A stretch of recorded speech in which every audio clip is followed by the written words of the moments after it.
Assalamualaikum warahmatullahi wabarakatuh. Saya Hanifuddin Zuhri. Di sini saya akan membahas artikel tentang pendidikan anak di era digital.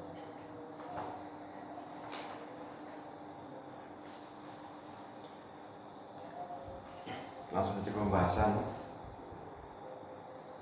Berikut ini akan dibahas secara singkat dan padat 3 hal pendidikan di era digital yang akan dijadikan orientasi baru yang berasal dari perkembangan teknologi informasi dan komunikasi terhadap pembelajaran. Yang pertama, pendidikan di era digital. Pendidikan merupakan pilar utama dalam membangun bangsa. Tinggi rendahnya derajat suatu bangsa ditentukan kualitas pendidikannya, masyarakatnya. Karena pendidikan akan melahirkan anak-anak yang bermoral, cerdas, memiliki etos kerja, dan berinovasi bangsa yang tinggi.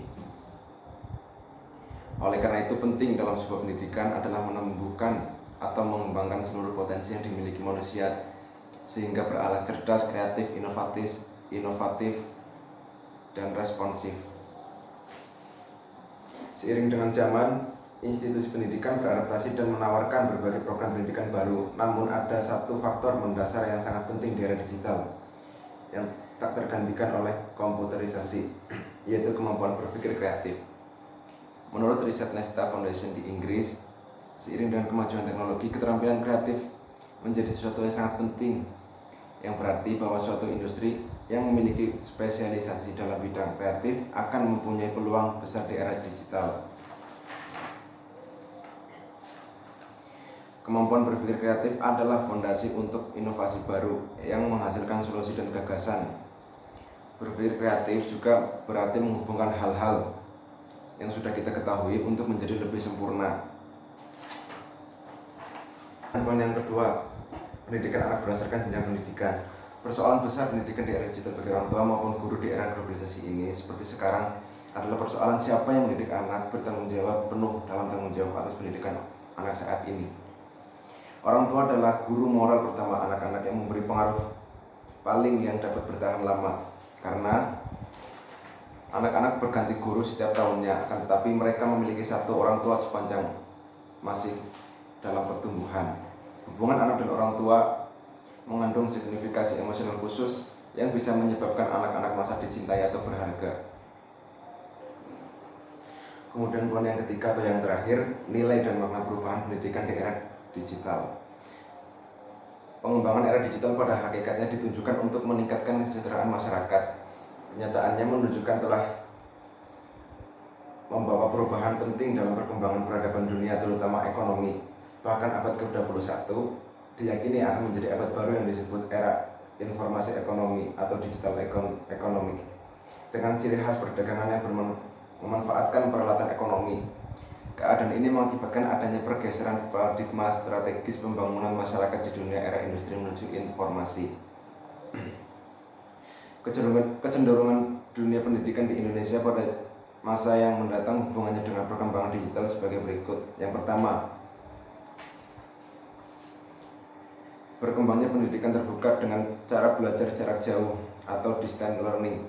Untuk penyelenggaraannya pendidikan terbuka dan jarak jauh perlu dimasukkan sebagai strategi utama pendidikan jarak jauh dengan memanfaatkan teknologi internet secara maksimal dan dapat memberikan efektivitas dalam hal waktu, tempat, bahkan meningkatkan kualitas pendidikan.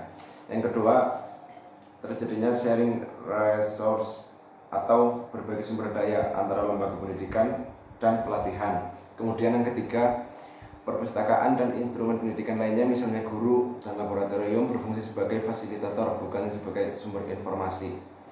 Kemudian yang keempat, penggunaan perangkat informasi interaktif seperti CD-ROM, multimedia yang secara bertahap akan menggantikan fungsi papan tulis. Manfaat internet bagi bidang pendidikan di Indonesia antara lain akan mendapatkan akses perpustakaan, direktorat sekolah, para pakar dapat melakukan perkuliahan secara online, penyediaan sarana informasi akademik sebagai lembaga pendidikan secara online, dan dapat melaksanakan kerjasama dengan lembaga lain melalui internet serta melakukan marketing dan promosi hasil karyanya melalui penelitian secara lebih efisien. Di samping itu, kita dapat merancang program artificial intelligence untuk membuat sebuah model rencana pengajaran. Ternyata banyak sekali manfaat teknologi informasi dan komunikasi dalam kehidupan kehidupan kita sehari-hari, misalnya dalam bidang pendidikan. Dengan pendidikan dimungkinkan terjadinya penyebarluasan teknologi informasi dan transformasi ilmu pengetahuan untuk sektor-sektor pendidikan. Para siswa yang duduk di bangku sekolah dan mahasiswa juga terbantu dengan adanya internet dalam mengerjakan tugas sekolah atau tugas kuliah. Para mahasiswa dapat mencari bahan skripsi di internet atau para siswa mencari bahan tugas makalahnya di internet. Dengan adanya pembelajaran teknologi informasi dan komunikasi di sekolah, para siswa dapat belajar dan memanfaatkan dalam kehidupan mereka sehari-hari. Harus kita sadari, khususnya internet hanyalah merupakan alat bantu saja dan bukan menjadi solusi dalam hidup pendidikan,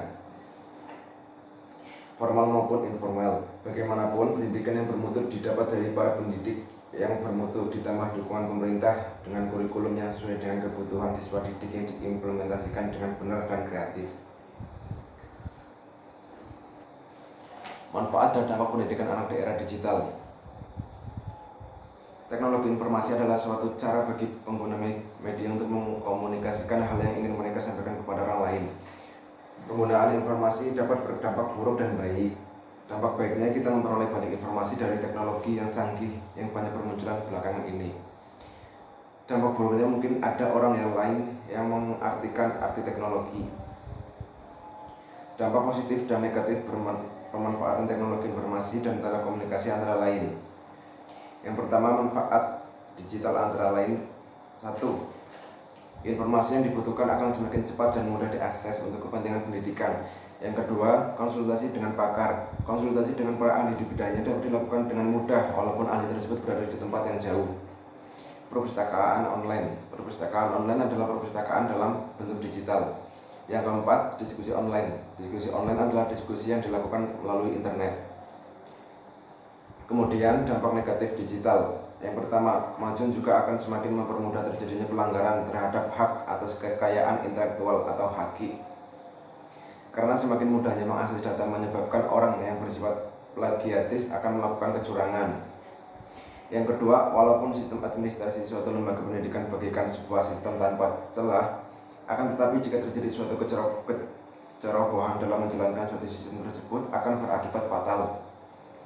Yang ketiga, salah satu dampak negatif televisi adalah melatih anak untuk berpikir pendek dan berkonsentrasi dalam waktu yang singkat.